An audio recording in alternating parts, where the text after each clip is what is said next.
Slay the Spire, one of my favorite roguelike games, and one of the most interesting in how differently it lets you gamble.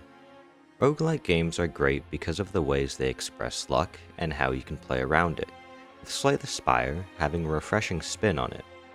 But to see how much I like playing Slay the Spire, let's look at how the game asks you to keep gambling.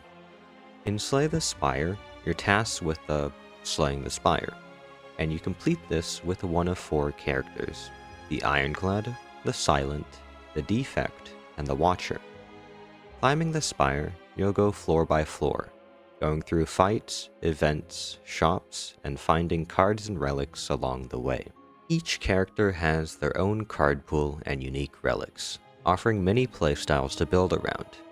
The Ironclad can literally be Guts from Berserk, the Defect can ponder their orbs or preach the law, the Silent can embody the spirit of London or commit chemical warfare, and the Watcher just gets angry enough to kill God. Shaping your build on each floor, you'll complete 3 acts, and face the final boss at the top of the spire. Now, we'll divide the game into 2 parts to see how Slay the Spire expresses skill and luck. The first part we'll call the micro, which will have everything to do with the fights, and the other, the macro, everything outside of them. What I find refreshing about Slay the Spire compared to other titles in the genre is the relationship between the micro and macro. While other games have a direct relationship, where the luck in the macro determines how much skill you need in the micro, Slay the Spire flips this by having most of the skill expression in the macro. Due to the nature of the fights, where the actions you can take are limited to the cards and potions you've previously picked up, the amount of options you have in the micro is directly controlled by the choices you made in the macro. Where in other titles, you can get away with mistakes and bad luck in the macro, making up for it through perfect play in the micro, Slay the Spire can give fights that are impossible if your macro was bad enough. What the game turns into for me is a question of, how much do you want to gamble? And this is where the game nailed it. Already from the start, you can see the path you can take for the entire act, asking you how much you want to risk taking this path, potentially locking you into a lethal fight. Each card taken also asks, is this optimal?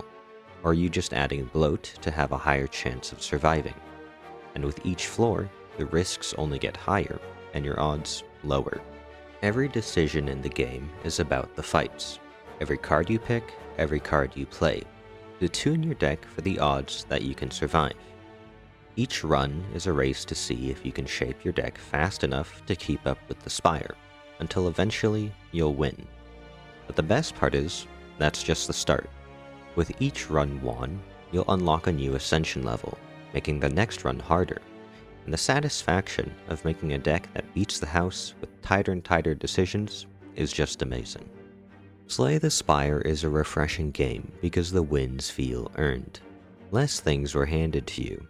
Every card you picked and every floor you climbed was your decision and your gamble.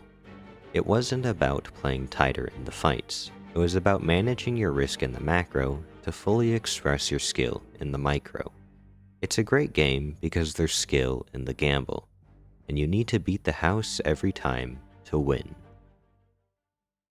If you enjoyed, consider subscribing, and let me know what game you'd want to see next. But until then, keep gambling.